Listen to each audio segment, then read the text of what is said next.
Assalamualaikum warahmatullahi wabarakatuh. Perkenalkan, nama saya Galih Lintang Pamungkas, stambuk A351 19016. Saya dari Prodi Pendidikan Geografi, jurusan Ilmu Pengetahuan Sosial, Fakultas Keguruan dan Ilmu Pendidikan, Universitas Tadulako.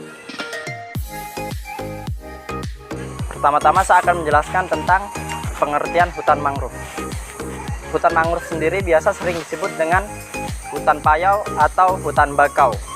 Karena hutan mangrove sendiri itu biasa hidup atau tumbuh di sekitar pinggiran pantai atau pesisir dengan tanah-tanah yang berlumpur. Tanah berlumpur sangat baik bagi sebagian media tumbuhan besar spesies mangrove yang ada di Indonesia. Yang kedua, saya akan menjelaskan tentang fungsi hutan mangrove.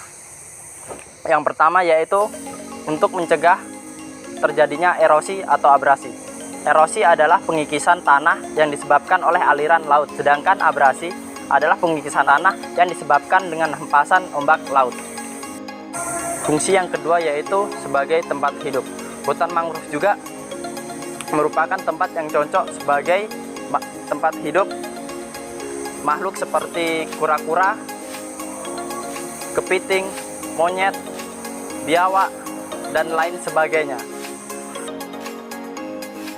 Baik, saya selanjutnya akan menjelaskan tentang ciri-ciri hutan mangrove. Yang pertama yaitu didominasi oleh suatu tumbuhan, yaitu pohon bakau. Yang kedua, memiliki akar pohon yang tidak beraturan dan memiliki biji yang bersifat vivipara atau dapat berkecambah di pohonnya. Dan yang ketiga, sangat dipengaruhi oleh pasang surut air laut. Dan yang keempat, memiliki tanah yang berlumpur. Dan yang terakhir yaitu selalu digenangi oleh air.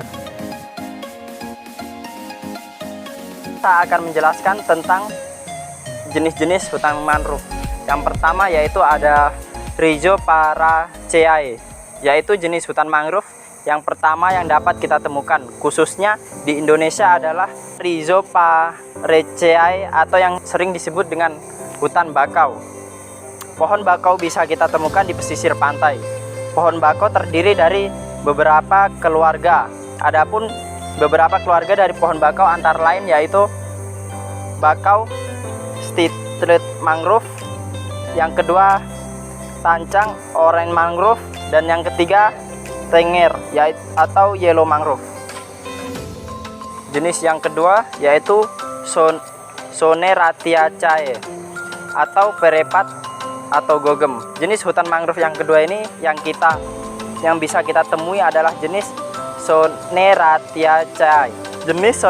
Jenis ini hanya ada satu macam, yaitu Soneratia atau yang bisa disebut dengan mangrove apple.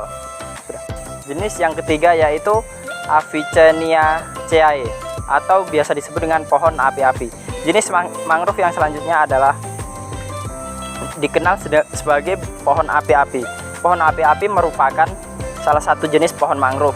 Pohon api-api ini memiliki kesamaan karakteristik dengan pohon di atas, yaitu mangrove apple.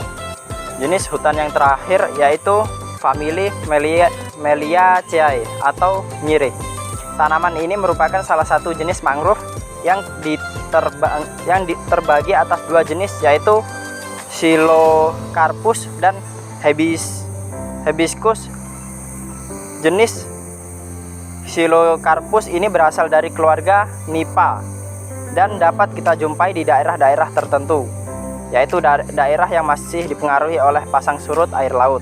Sementara Hibiscus merupakan jenis mangrove yang paling sering dan paling banyak kita jumpai di area-area yang terendam air savana musiman, karena tanaman ini mendominasi area tersebut. Mungkin cukup sekian penjelasan yang dapat saya sampaikan tentang apa itu hutan mangrove dan sebagainya. Saya akhiri, wabillahi taufiq wal hidayah. Wassalamualaikum warahmatullahi wabarakatuh.